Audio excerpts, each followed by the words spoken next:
पण मला हे करायचं नव्हतं. सावली, याची सुरुवात तू केली नव्हतीस, त्यामुळे या सगळ्याला तू कारणीभूत नाहीयेस, कळलं? हां. आणि तिनं कसं आहे ना, तुझ्या परिस्थितीचा फायदा घेतला. जितकं ताणता येईल तितकं ताणलं. आणि सावली, सत्य हे कधी ना कधी वर येतच. हो, पण त्या गुरु आहेत माझ्या. गुरुशी अशी स्पर्धा करणं योग्य वाटत नाही. आणि म्हणूनच मला हे कळत नाही की मी जे काही केलंय ते योग्य आहे की अयोग्य आहे. अरे बाप रे, एवढा विचार करतेस तू? हलका पाहिलं का? म्हणजे माझं चुकलं का, मला सांगा ना प्लीज. सावली, अगं तुझं काही चुकलेलं नाहीये. तू असा विचार करतेस हा तुझ्या मनाचा मोठेपणा आहे. ती भैरवी तुझ्याशी जे वागली ते बघता तू तिच्या बरोबर केलंस ते योग्यच आहे, जरी ती तुझी गुरु असली तरीही. आणि कसं आहे ना, गुरु पण त्या लायकीचा हवा ना. नको तू विचार मनात आणायचा नाही, कळलं ना? ही जुगलबंदी झाली पाहिजे आणि होणारच. आणि ही जुगलबंदी बघायला आम्ही दोघंही येणार आहोत, कळलं? बरं ऐक, तुझा इंटरव्ह्यू पाहिला, राहुल नाही म्हणून एवढ्या रात्री तुला भेटायला आलो. आता निघतो. नाही नाही, तुम्ही जेवूनच जा. नाही ना, जेवण वगैरे नको. अगं नको, आम्ही दोघं आज बाहेर जेवायला जातोय. डिनर डेट आहे आमची. बरं, मग तर जायलाच हवं. राहुल नाही म्हणून तुला भेटायला आलो.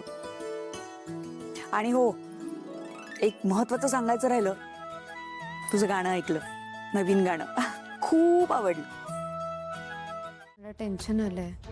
अजून पण माईंने ते आव्हान स्वीकारल्यापासून काहीच प्रतिक्रिया नाही दिली आहे. पुढे काय होणार आहे काहीच कळत नाहीये. त्यांची प्रतिक्रिया महत्वाची आहे आपल्यासाठी. हो, म्हणजे आत्ता त्या काय विचार करत असतील हे जाणून घेणं महत्वाचं आहे ना. तुला काय वाटतं, त्यांनी हार मानली असेल? अजिबात नाही. त्या इतक्या सहजासहजी हार नाही मानणार. मी लहानपणापासून राहिली आहे त्यांच्याकडे, मी ओळखते त्यांना. त्या नक्कीच काहीतरी विचार करत असतील. जे काय घडलंय त्यामुळे आपल्याला त्रास होऊ शकतो का? आता काहीच सांगू शकत नाही. मग कशाला आपण टेन्शन घेतो? जाऊ दे. तसं नाही आहे, पण एखाद्या झोपलेल्या व्यक्तीला उठवणं खूप सोपं असतं, पण झोपेचं सोंग करणाऱ्या व्यक्तीला उठवणं खूप अवघड असतं. अगदी तसंच माईंना समजवणं खूप अवघड आहे. ते इतक्या लवकर नाही समजणार. खूप हट्टी आहेत त्या. मला असं वाटतं की त्यांचा ओव्हर आत्मविश्वास धुळीत मिसळला असेल. त्यांना कळलं असेल की त्यांनी चूक केली आहे.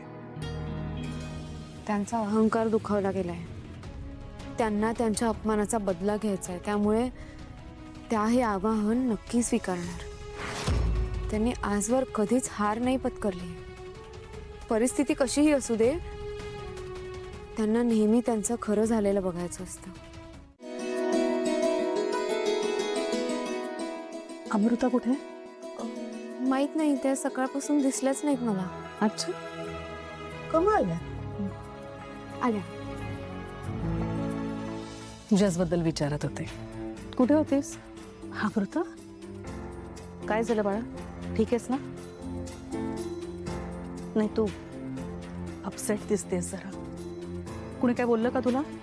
राजकुमारनी काही? आई, मला कळत नाही मी या गोष्टीवर किती विश्वास ठेवू, पण म्हणजे आज पहाटे माझ्या स्वप्नात आपली कुलदेवी आली होती आणि ती म्हणाली की मी तुझ्या ओटीत एवढं मोठं सुख टाकलं आणि तू मात्र मला विसरलीस, मला भेटायला सुद्धा आली नाहीस. म्हणजे देवी तुझ्या स्वप्नात आली आणि तिच्यापाशी तिने स्वतःने तुला बोलवलं? मला असं वाटतं जायलाच हवं. कारण खरं सांगू, माझ्या सुद्धा मनात येऊन गेलं होतं एकदा की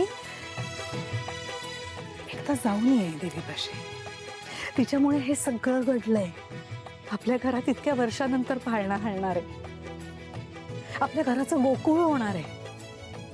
हे सगळं तिच्यामुळे. देवी, माझ्या पुढच्या पिढीला सुखरूप ठेव. तुझे असेच आशीर्वाद असू देत. नक्की सांग. हो बाई, देवीने बोलवलंय ना, मग तुम्ही नक्की जा. ऐक ना, मी तुला सगळी तयारी करून देतेच, पण या अशा अवस्थेत तुला जाता येईल? त्रास होणार नाही ना? वहिनी तुम्ही काळजी घ्या हं स्वतःची. आणि मला तर वाटतंय तुम्ही लवकरात लवकर निघायला हवं, कारण तुमचा 6वा महिना चालू आहे आता. हो, पण मला तुझी भैरवीजींबरोबरची जुगलबंदी ऐकायला थांबायचं होतं सावली. वहिनी ते आता होणार आहे की नाही मला माहित नाही. तुम्ही प्लीज त्यासाठी थांबू नका. हे महत्वाचं आहे. तुमचं जाणं महत्वाचं आहे. कुलदेवीने स्वतःहून स्वप्नात येऊन तुम्हाला बोलवलंय. तुम्ही प्लीज लवकरात लवकर जा. आणि जर का जुगलबंदी झालीच तर त्याचे सगळे डिटेल्स मी तुला फोनवर कळवेन. मग तर झालं. कसलं टेन्शन घेतेस उगाच. आणि मी सांगते ना, जर का झालीच ना जुगलबंदी, तर हिचा सच्चा सूरज जिंकेल. बरं ऐक, एकटी जाऊ नकोस, राजकुमारला बरोबर घेऊन जा. हो, सांगितलंय मी यांना, ते येणार आहेत. अरे वा. मी काय म्हणते, आता बाहेर जाताच आहात तुम्ही, तर 1-2 दिवस आणखीन जाऊन या, फिरून ये कुठेतरी. तुला सुद्धा बरं वाटेल.